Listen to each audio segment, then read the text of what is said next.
ternyata hasil ekstraksi handphone di BAP ataupun di berkas berita acara perkara dengan hasil ekstraksi HP Widi oleh Rismond Sianipar itu ada perbedaan.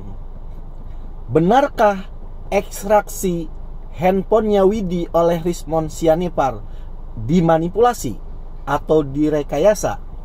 Kita akan membahasnya pada kesempatan konten kita kali ini. Kasus Vina ini itu sebenarnya sedang membangun satu peradaban hukum di Indonesia.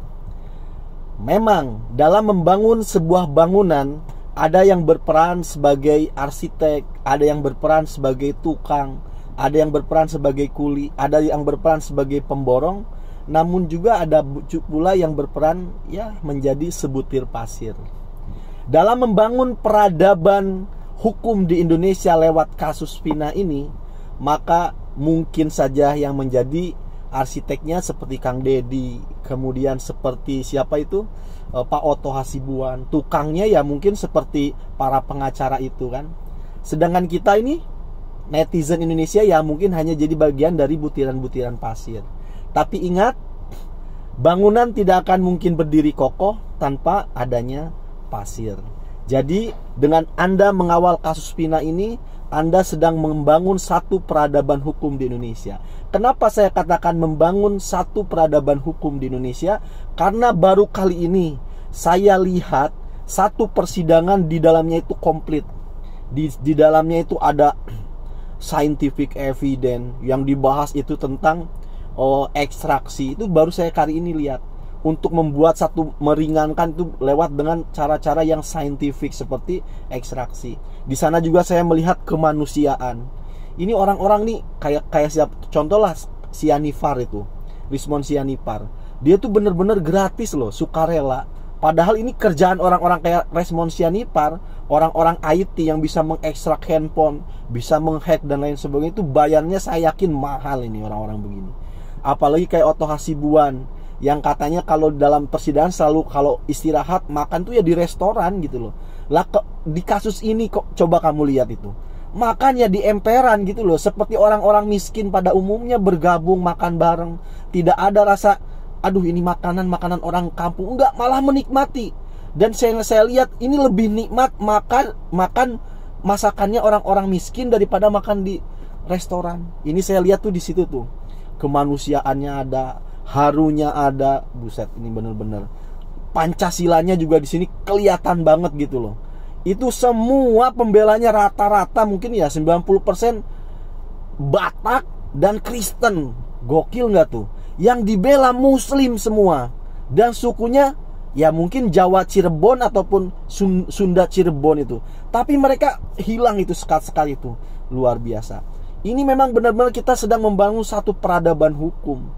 Dengan adanya PK, maka otomatis seperti hakim di kemudian hari akan ketar-ketir. Meskipun dia benar perwakilan Tuhan, dia dengan bebas ketok palu memutuskan, tapi ingat ada PK. Dan mereka bisa belajar dengan kasus Vina ini. Mereka bisa diseret kembali gitu kan, nggak asal bisa kasih keputusan gitu loh.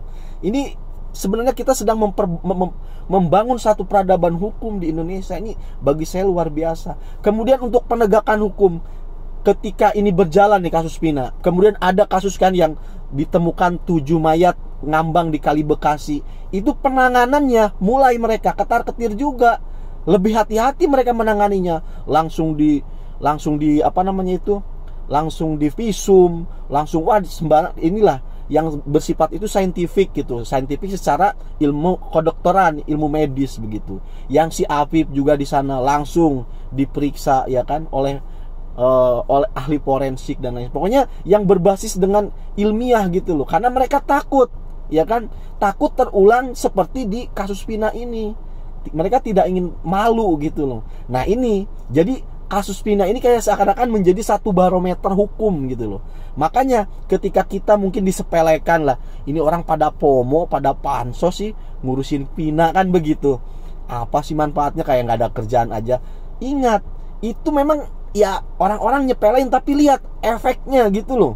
dengan kita mengawal kasus Vina ini, kita itu sedang menyelamatkan negara ini, sedang menyelamatkan hukum di negeri ini.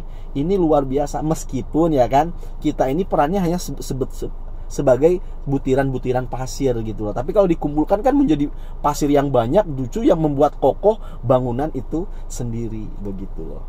Nah, kemudian kita kembali ke pertanyaan di awal.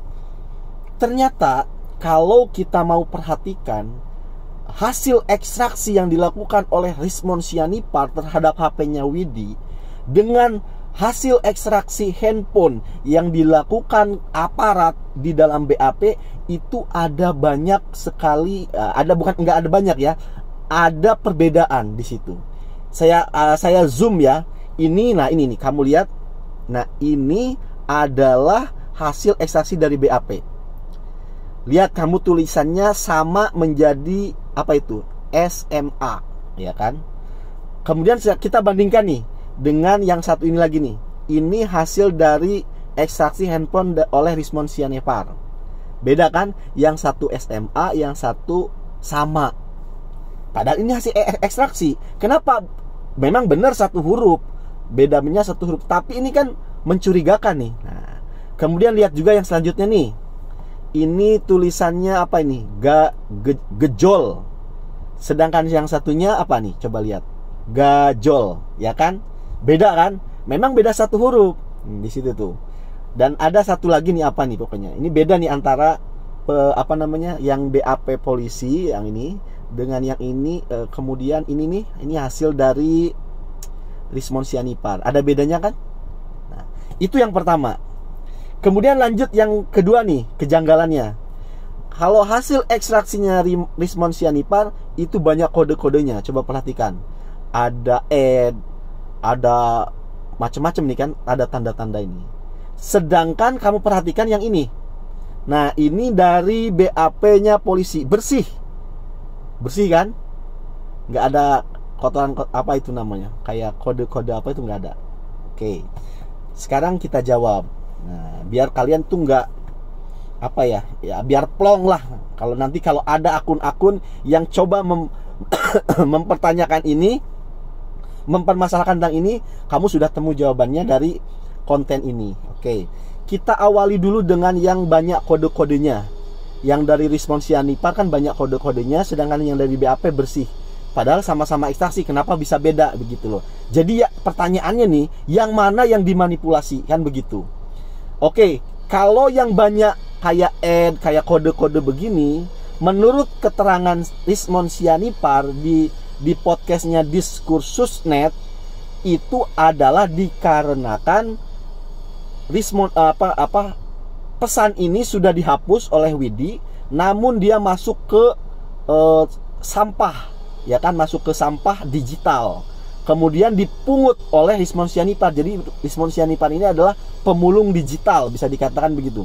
Dia pungut dari sampah. Nah, sampahnya karena dia pungut dari sampah, sampahnya itu nempel.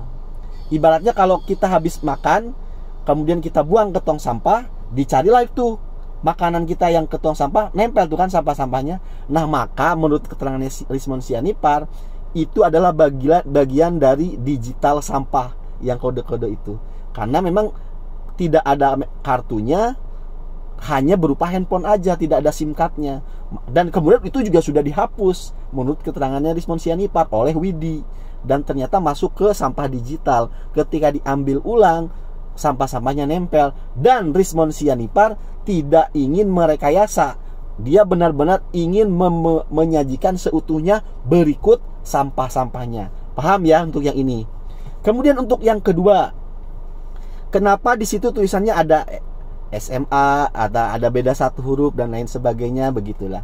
Nah, ini coba kita untuk menjawab ini kita pakai siapa itu, Reza Indragiri, pakai psikologi forensik ya. Artinya apa? Kenapa ada kenapa hasil ekstraksi Rismond Sianipar itu seperti itu? Ini kalau pakai psikologi forensik, coba secara psikologis, cara orang menulis SMS di tahun 2016, kamu masih ingat nggak? Kamu yang mungkin udah pernah hidup nih tahun 2016, gimana? Itu kan alay, ya kan? Ini secara psikologis nih ya, beda loh. SMS tahun 2016 dengan sekarang. Kalau sekarang kita WA ya memang disingkat, misalkan kamu jadi KMU ya kan. Tapi 2016 apa coba? Kamu jadi KMU ya kan. Sayang, kalau sekarang paling SYG ya kan. Tapi di 2016 apa? CYG ataupun CAYANK kan begitu ya. Nah, itu secara psikologis ternyata berbeda cara orang chat di tahun 2016 dengan sekarang. Nah, sekarang kamu bandingkan yang di BAP polisi itu kata-katanya kok kayaknya formal banget. Sedangkan yang di Rismon Sianipar ya kan, itu kata-katanya alay. Nah, kalau dari tinjauan psikologi forensik, mana yang lebih mendekati ke dalam bahasa alay? Hasil psikologi, hasil ekstraksinya Rismon Sianipar apa hasil ekstraksinya BAP? Nah, ini dari sini bisa kamu jawab kan? Nah, begitu. Berarti kalau ada pertanyaan yang mana yang dimanipulasi, sudah tahu jawabannya yang mana? Oh, kalau secara psikologi forensik tentu yang BAP-nya. Yang BAP-nya polisi, karena itu terlalu simple. Terlalu nggak ada rame-rame, mungkin terlalu simple gitu loh. Ini kayak percakapan tahun 2024 gitu loh. Nah, ini nih gitu loh. Sedangkan yang Rismon Sianipar benar-benar disajikan secara utuh dan kata-katanya tuh alay banget gitu loh, karena memang itu tahun 2016 begitu.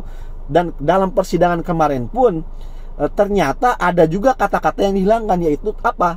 Minum. MNM, minumnya itu dihilangkan. Kenapa itu dihilangkan? Ya kan, sudah tahulah, untuk menutup-nutupi sifat buruknya si Eki yang suka minum, yang kebetulan bapaknya itu kanit narkoboy gitu loh. Masa bapaknya kanit narkoboy, anaknya tukang mabok? Akhirnya diedit. Dengan mengedit minum aja, ini sudah mengindikasikan menghilangkan satu huruf, satu kata, ini dia berani gitu loh. Apalagi cuma mengubah-ubah dari misalkan menghilangkan satu huruf. Logikanya begitu tuh. Gimana? Sudah ketemukan jawabannya? Jadi kalau ada pertanyaan, siapa yang merekayasa? Kalau saya sih ya Ladusing. Mau siapa lagi? Kalau dari psikologi forensik loh ya. Terima kasih karena sudah menyimak.